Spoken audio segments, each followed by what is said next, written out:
so Airbnbs. It stemmed from a moment of John, my husband, and I sitting at the kitchen table with our first son. He was 10 months old, and I was the COO of a government contracting company, and he was in government sales, both just traveling hundreds of nights a year and just being so burned out and building things for other people. Us getting the kick in the pants enough to start that business came from us saying, something's got to give. We've got to get off this hamster wheel and really start building something for ourselves and stop making other people a ton of money. And it was almost a do or die moment. It was like, hey, we're going to blink and we're going to miss this little guy's life if we're not careful. And it was that kick in the pants that gave me the courage to start this business that's grown into something where we've both left our 9-to-5s and now we help other people do the same thing. Welcome to the Confident Mompreneur Podcast, where you can find solid advice along with warm guidance on motherhood, business, relationships, health, wellness, and everything you need to help add to your confidence and zest for life. And with interesting guests from all around the world, you'll hear real and relatable stories with impact and nuggets of wisdom to help you or the mompreneur meet the challenges of life with clarity and success. Now let's welcome your mompreneur host, Carrie Blaney.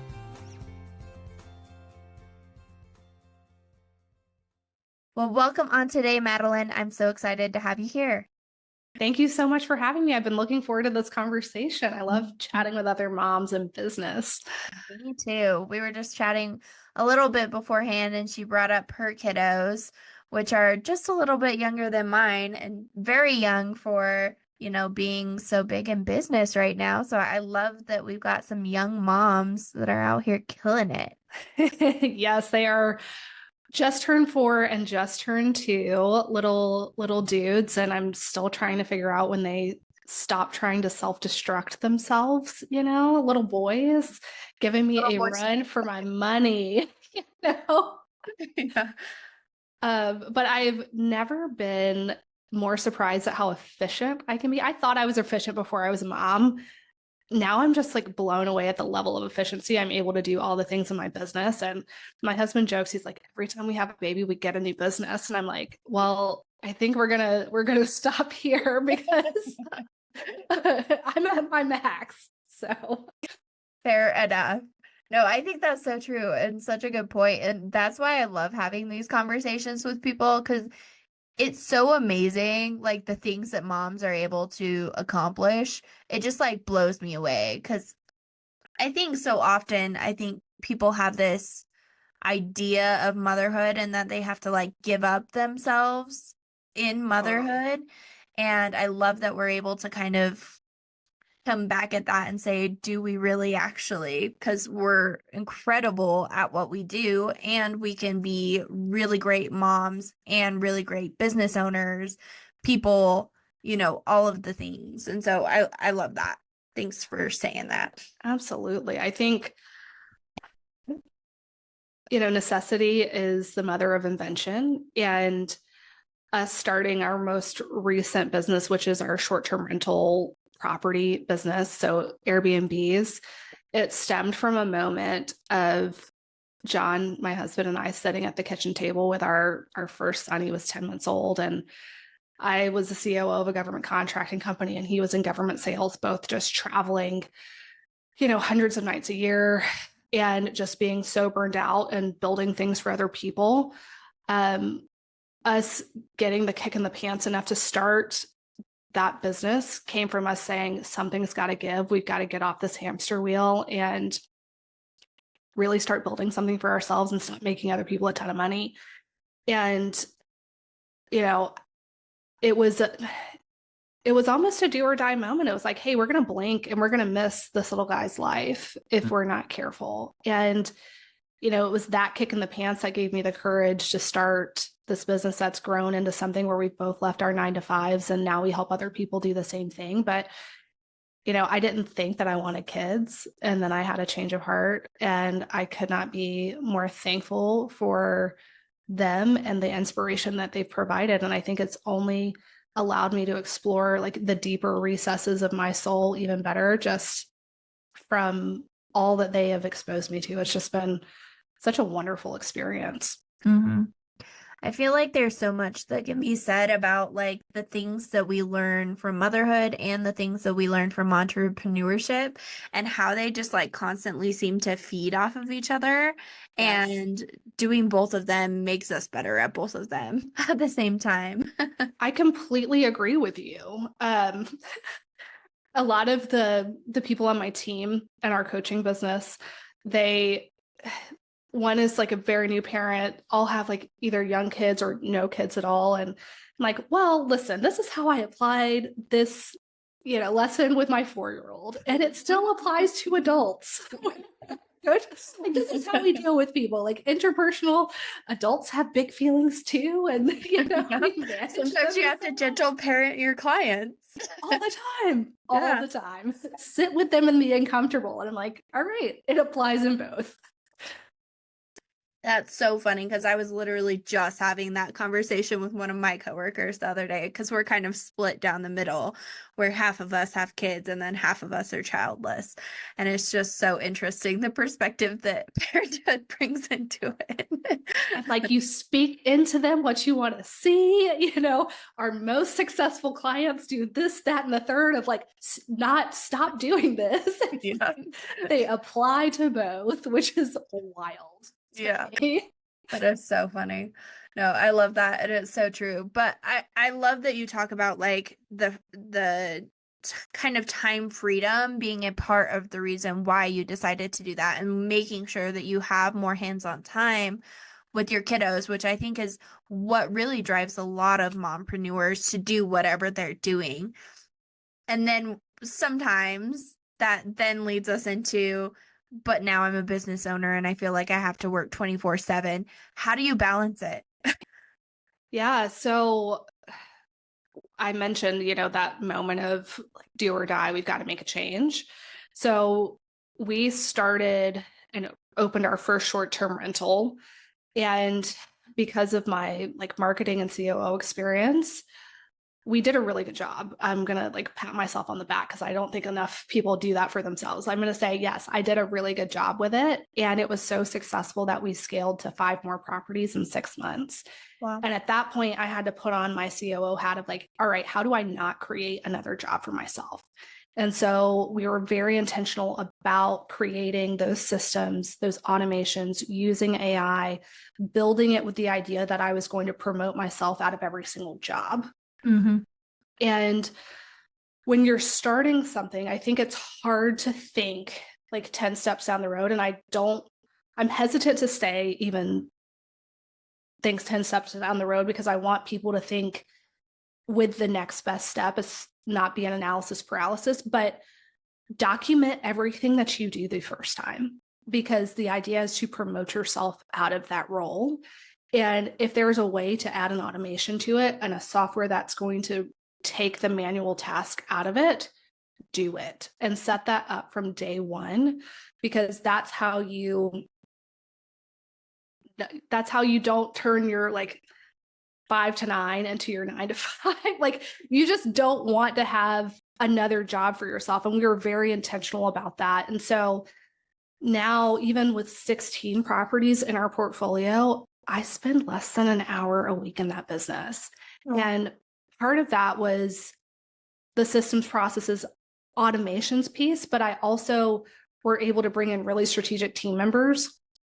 And I'm just viewing things from a very high level. And so it gave me that time freedom, and it now allows me to help other families create that time and financial freedom as well. Yes, I have that successful 7-figure short-term rental business over there, but I'm not spending my time on it. My team is, and I'm able to help other families do the same thing just because it's been so transformational for us.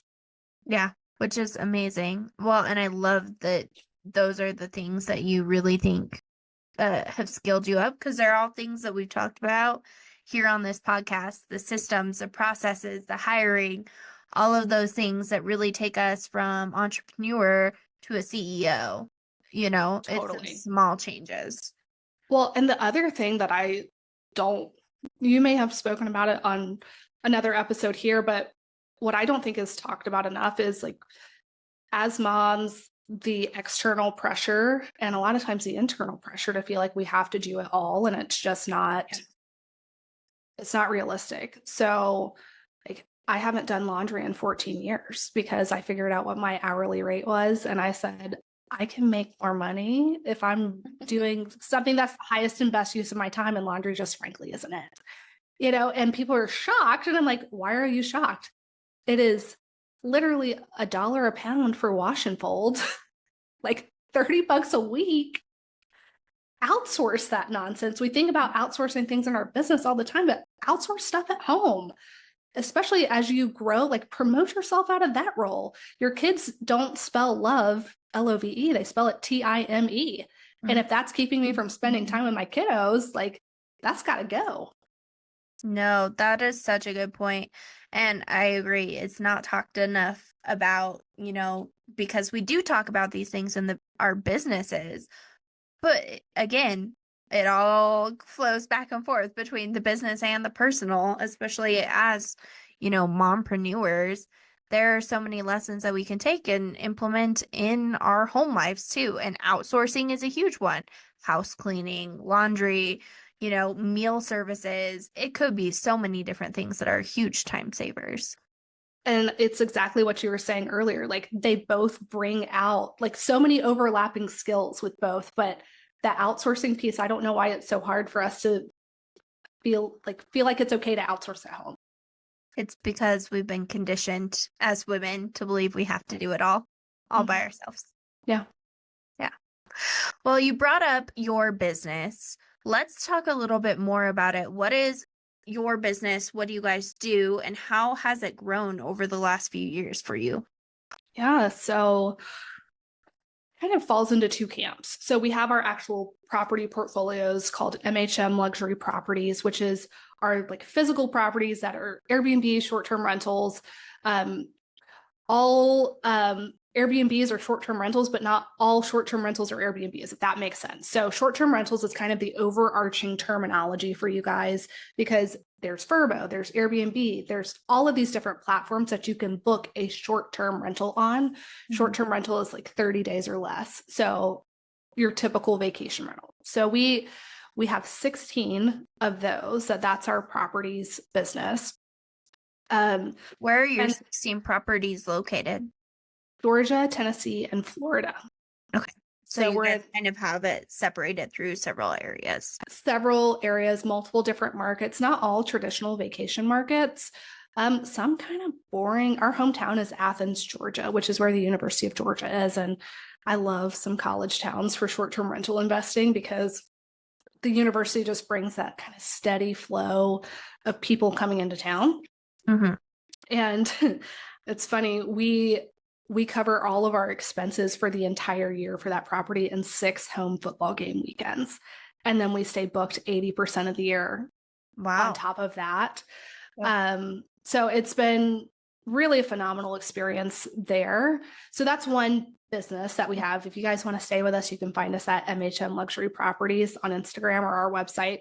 But the other one that I'm really, really passionate about is called MRH Education. So Madeleine, Raiford-Holland. And that's where I help other families get started with short-term rental businesses, how to figure out how to analyze and underwrite deals. So you're making sure you're buying the right property, how to set it up as a top tier property so you can charge on value and not compete on price. And then walking them through all of the systems and processes to create that time freedom and set up all of those operations so they're not creating another job for themselves. And that has been truly rewarding just to see the transformation so many of these families have been able to have with short-term rentals. I love that. That's great. Do you feel like the short-term market is oversaturated right now? Because I do feel like a lot more people have been getting into it. Or do you guys still feel like there's plenty of room for growth and new investors to come into that market? Absolutely. That is a phenomenal question. I'm so glad you asked it. So what I tell people is if you are not making money in your saturated market, it's because someone else is. And that is a good thing because there is demand. You just need to make sure that you have a property that is high quality and competes at that level. So the harder thing is if there's no demand and your property is not booking, you can't really fix that. But if there's high demand, somebody's making money in that market, it may as well be you. And what we are seeing is the short-term rental industry is professionalizing. So yes, you're absolutely right. More people are getting into it. And the people who are not successful are what I like to call hobby host. So the people who just put up any property, they don't treat it like a business. They don't put in the amenities that guests are looking for, the ones that don't go the extra mile to have their own direct booking website. So, we talk about owned audience versus rented audience. Like your Instagram following is a rented audience and your email list is your owned audience. Same thing in short-term rentals. Your Airbnb is a rented audience because they have control over that algorithm. Whereas your direct booking website and your email list, you own that and can get in front of them anytime. Yeah. So the people who are not successful in quote unquote saturated markets are hobby hosts.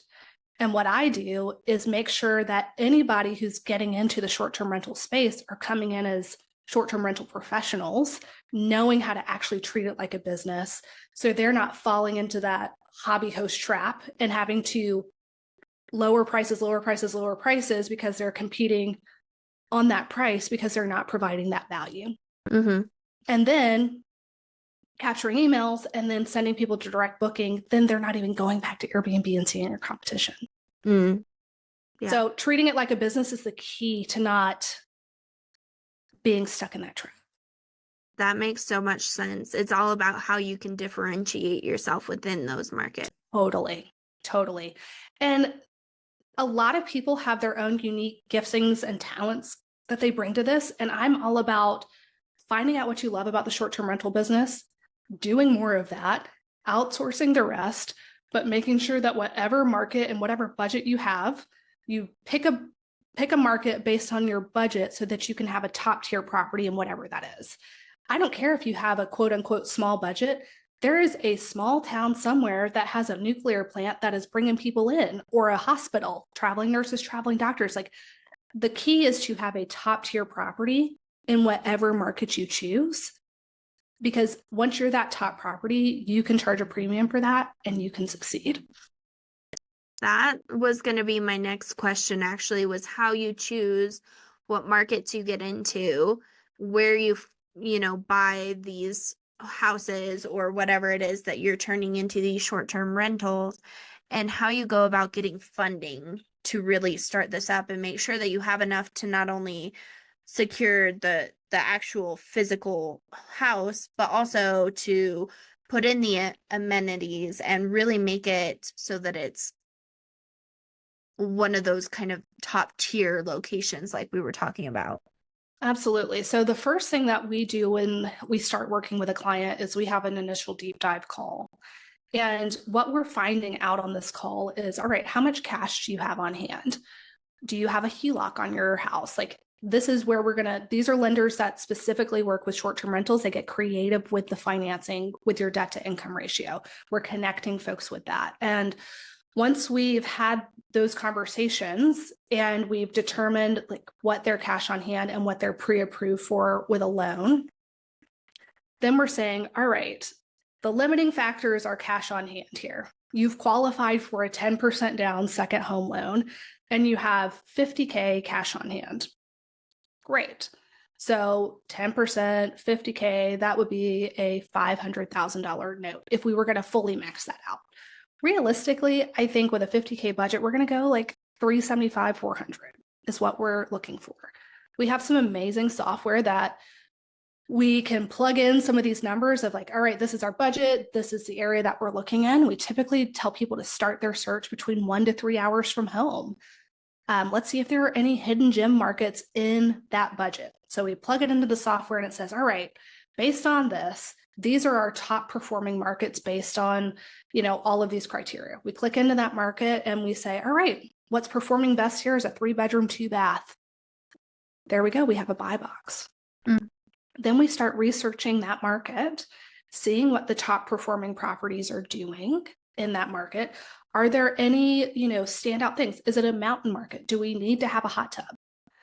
Every single top performing property has a hot tub. So if the property we're looking at doesn't have a hot tub, we need to factor that into our budget.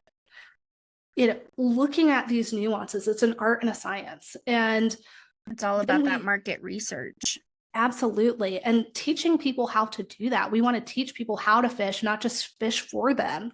And so part of what my team does is we're helping them take that big picture of like, all right, I got 50K to deploy. Where do I do it? This is how you logically narrow down that list. And then once we start looking at these properties, my team is actually going through and underwriting these deals with them. So this is how you think, how we think. This is the properties that we're looking at. This is why we like it. This is the profitability. To answer your question about budgeting of furnishings, I typically tell people to budget about $17 a square foot.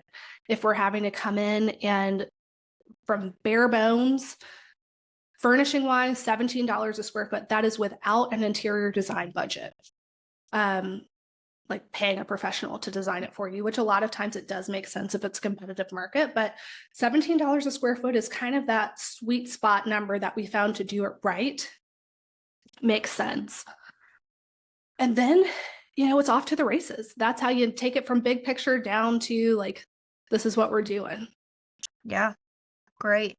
So once you guys actually like kind of help them narrow down on, okay, this is the property that we want, and you're able to actually buy it, how then do you take it from like this bare bones kind of thing to actually being able to turn into a short-term rental? And how do you decide where to list it, whether it's on Airbnb or any of the other kind of short-term rental platforms?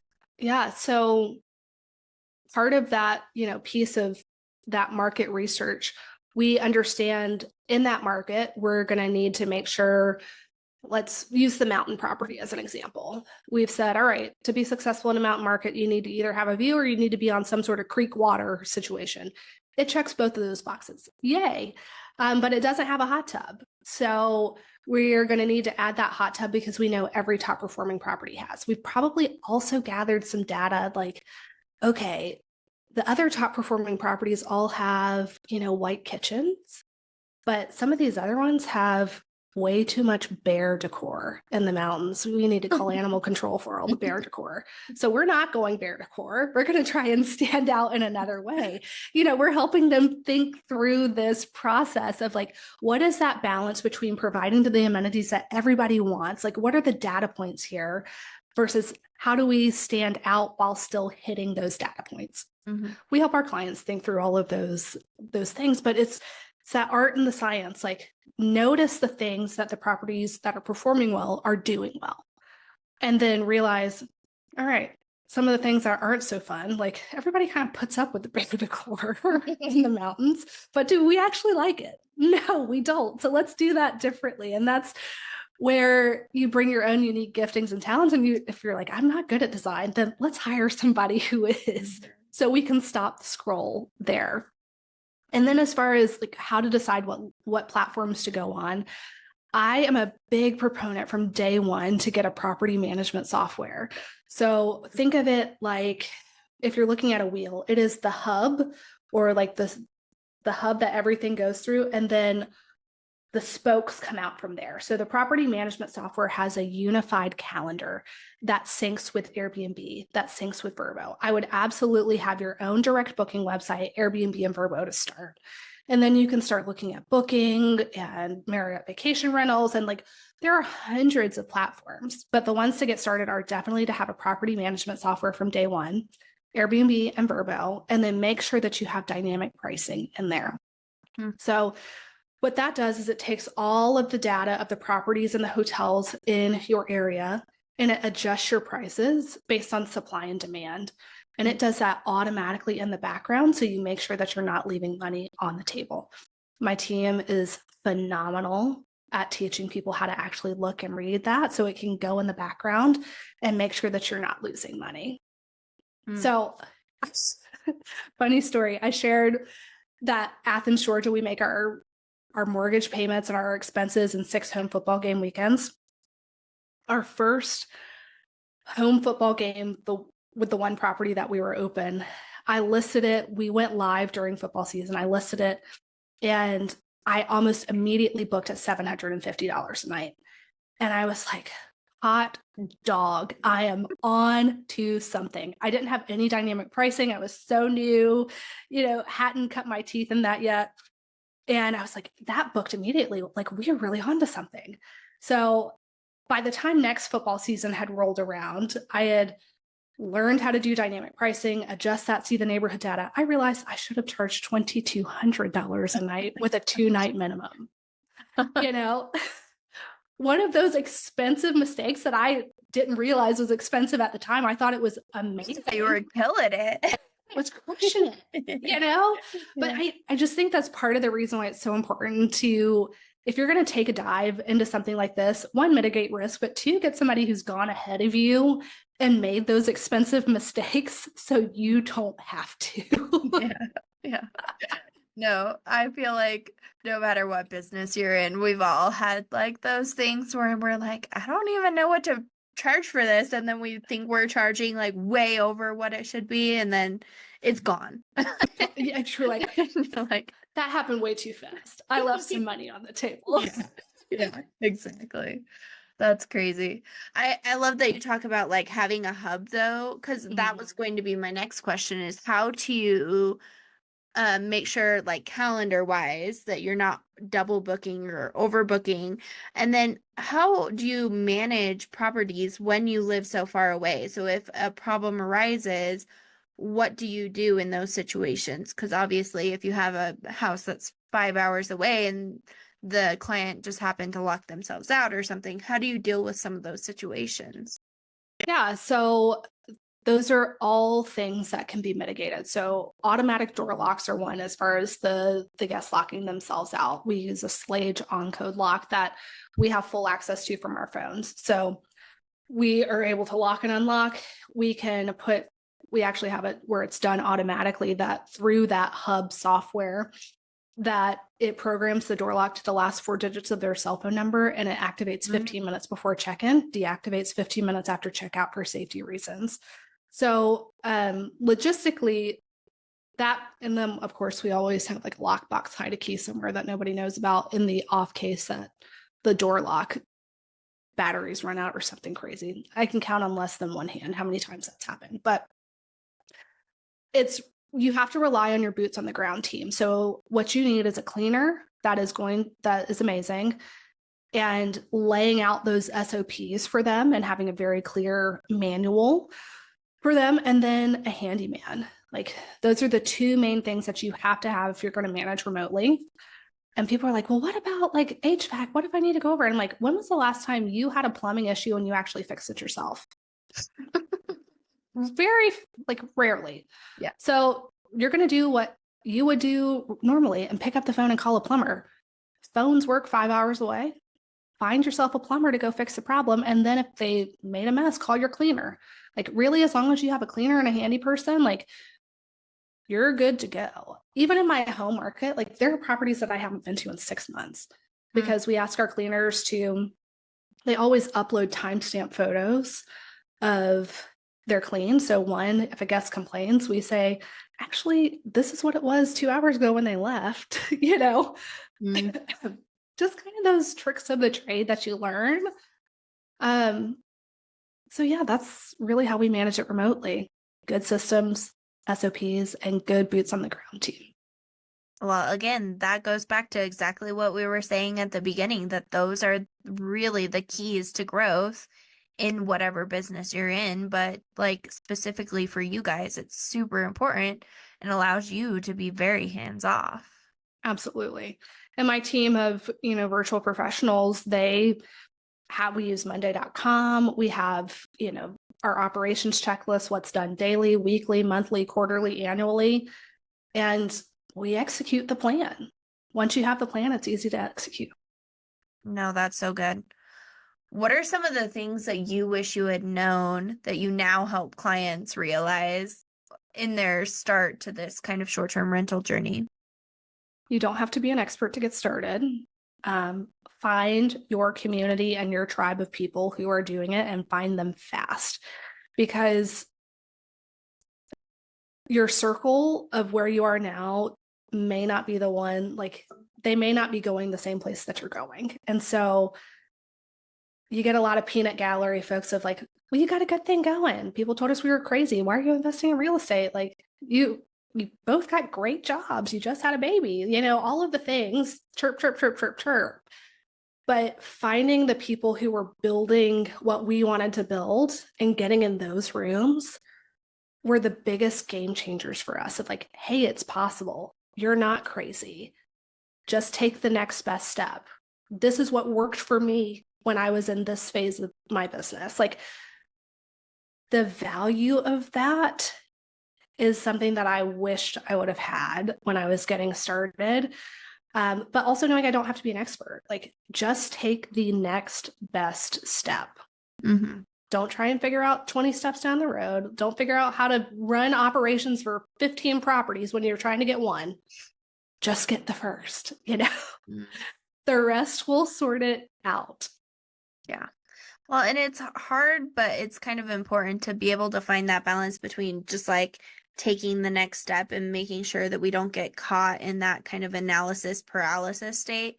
And also at the same time, thinking about 10 steps ahead so that we can kind of see the problems as they might arise and creating those systems and processes so that we don't even run into them, I think that's why having a mentor is so valuable, is because they've already thought through that and they kind of validate yes, this is your next best step, because I'm 20 steps down the road. I already had to deal with that and think through it. So yes, you're on the right track. That tribe of people who've been there versus like flying solo on it is just such a game changer to be able to like really make quick progress.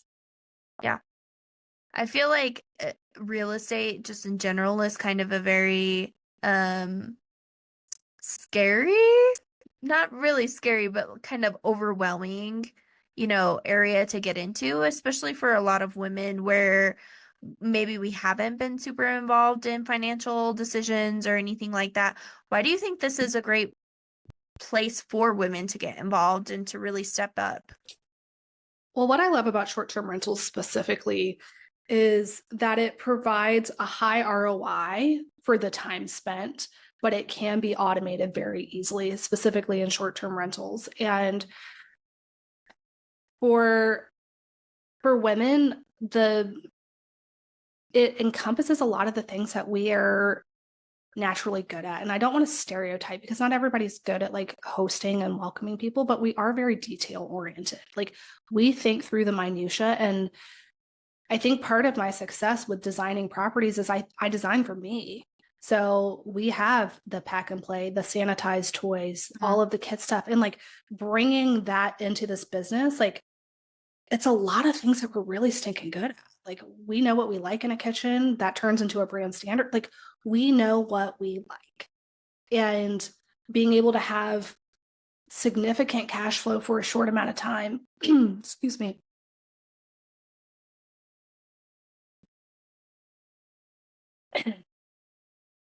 it does mitigate a good chunk of that risk for us.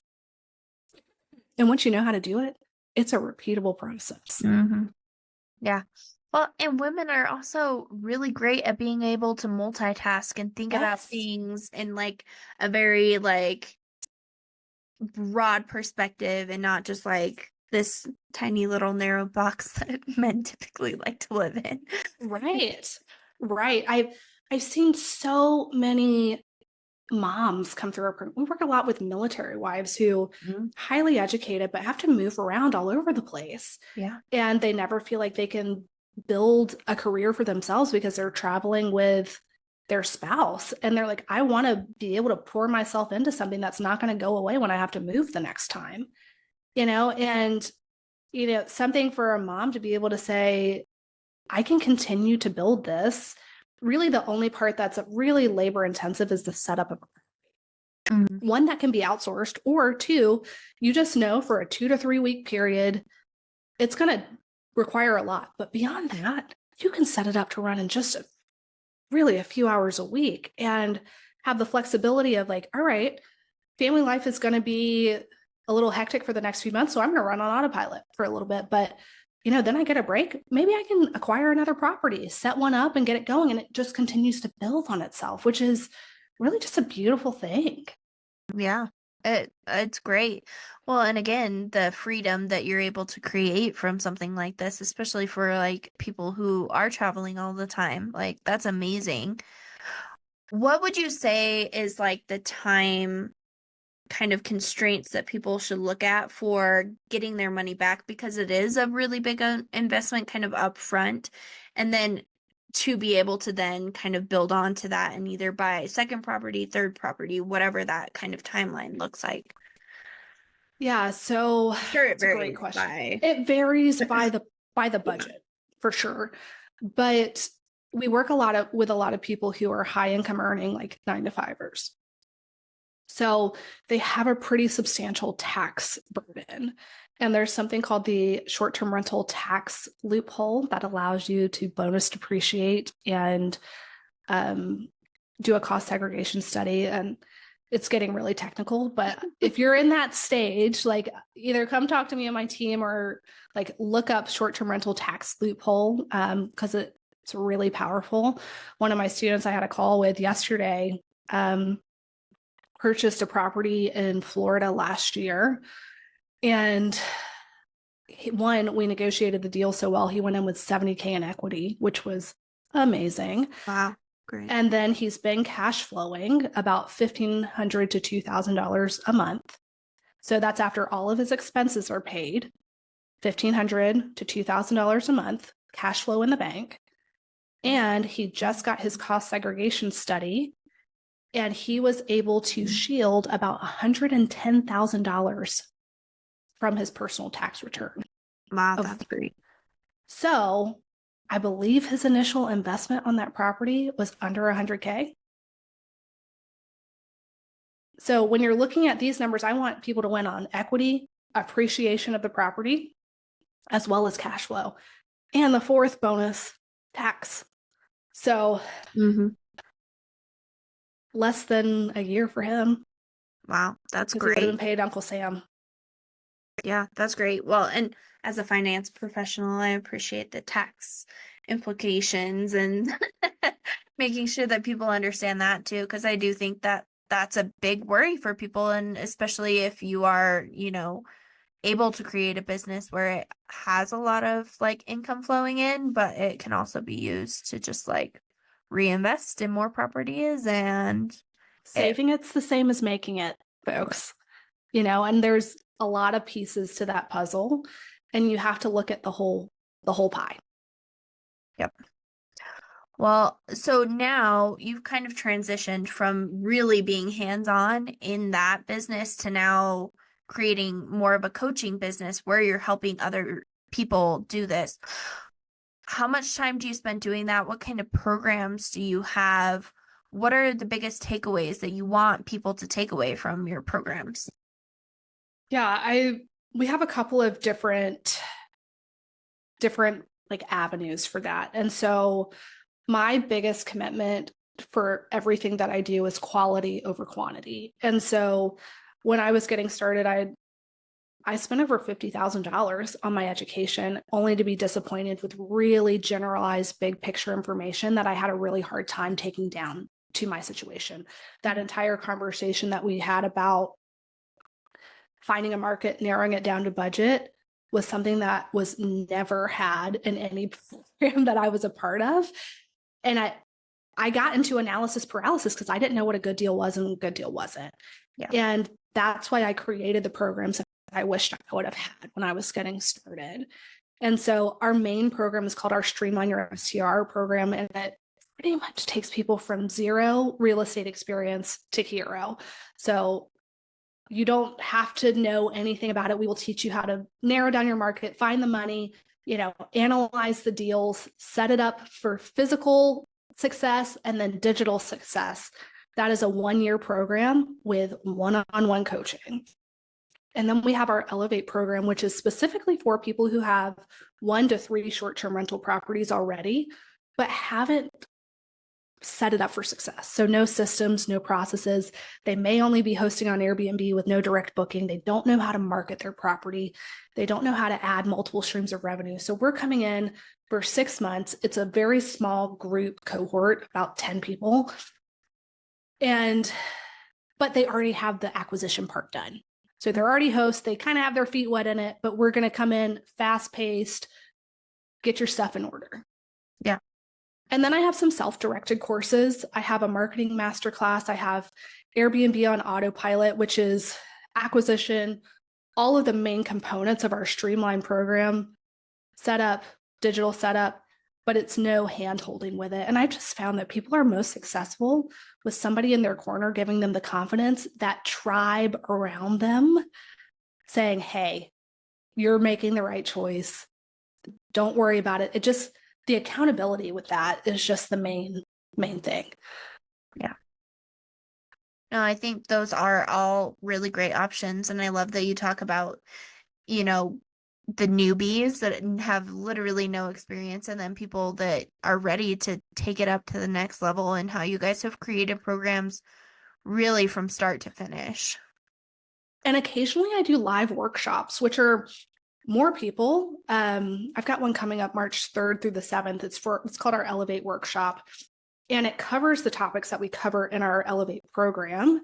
It's 5 days, 1 hour each day. And we go through how to make a listing that converts to bookings, how to show up on social media for a short-term rental, how to work with influencers. And then my favorite part is how to make your property shoppable and add affiliate revenue by people shopping the items in your thing. That's a whole other rabbit hole. That is a whole lot of rabbit holes that we could go down. I was just thinking about the influencer marketing too, because that's been huge recently for short-term rentals. Like, them hosting these influencer groups for whatever. How to make it a mutually beneficial relationship for everybody. Yeah. How to show up in front of more eyeballs. I made over 6 figures last year from people shopping stuff in my properties. That alone. Interesting. Is that wild? Yeah. Teach people how to do that, because why not? There's your booking revenue, and then there's everything else you can make on top of it. That part is fully passive. Yeah. Which, I mean, it's great because this is already kind of usually an additional income stream for people. And if you can even create even more smaller income streams off of it, like, that's amazing. Oh, the world is your oyster. Where there's a will, there's a way. And where there's a mom who has a mission, like, you can make some money. Yeah. So, well, for the mom that's maybe listening to this and might be interested in getting into short-term rentals, what advice would you give her to get started? Don't wait. I wish I would have gotten started sooner. Like, don't wait. The market's only, becoming more and more hot. So, like, just take the jump. Yeah, I feel like, especially with real estate, people have a really hard time, like, diving into it because they're always trying to time the market. What would you say to those people?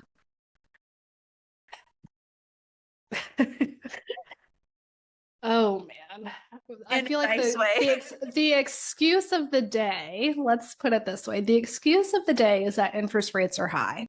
Yeah. The answer to the excuse of the day is you have a lot more negotiation power right now. Sellers know interest rates are high. You can ask for seller concessions. You can negotiate better on the deal. You're not getting into these bidding wars. You're essentially getting the property on sale. You can always refi the property to a lower interest rate when it goes down. Yeah. But when those interest rates go down, the price and the competition is going to go up. People are going to flood the market because they've been saying interest rates are high, and everybody who was waiting for rates to drop is going to start trying to buy houses. We're going to get into those bidding wars again. You're going to overpay for properties when the people who bought while interest rates are high are going to refi down into those lower rates, and they're going to be sitting pretty.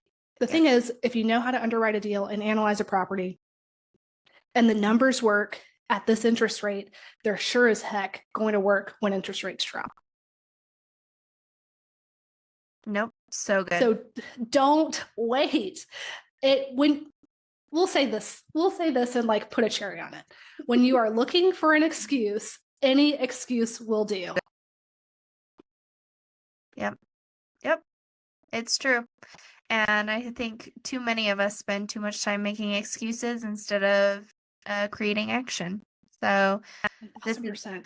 this is a great way to create action. And if you guys don't know where to get started, now you do. And you guys can go and find Madeleine and all of her courses, all of her coaching programs, all of the things that she's got going on. Follow her on social media, do all the things. Madeleine, thank you so much for being here. Go ahead and plug yourself, please. Thank you so much for having me. And I would love to connect with all of you. You can find me on my website at Madeleine Raiford-Holland. I'm most active on Instagram at Madeleine Raiford-Holland. My name has an extra E in it, folks. So Madeleine, spelled the French way. Blame my mom. Love her, but the extra E throws people for a loop. And then you can also find me on LinkedIn. But I would love to connect with you guys. Send me a message. Let me know that you found me on this podcast. If you're looking for some like encouragement, kind of kick in the pants, I also have my own podcast, The Lux and the Short of It. And I think you would really love episode 3. It's all about successful mindset habits that I have. So if you're popping over there and just want a quick snippet, pop into episode 3, and I think you guys will really like it. Perfect. I think that's a great place for us to start. We could all use a little bit better mindset habits. So thank you again so much for being here. This has been such a great conversation. We appreciate it. Thanks for having me. Thank you for joining us today on the Mompreneur Podcast. And if you like this episode as much as we did, give us a follow so we can invite you back every Wednesday. And of course, share it on all your socials. Being a confident mompreneur means uncovering your strengths and struggles so you can dive in and learn how your next steps could be your greatest.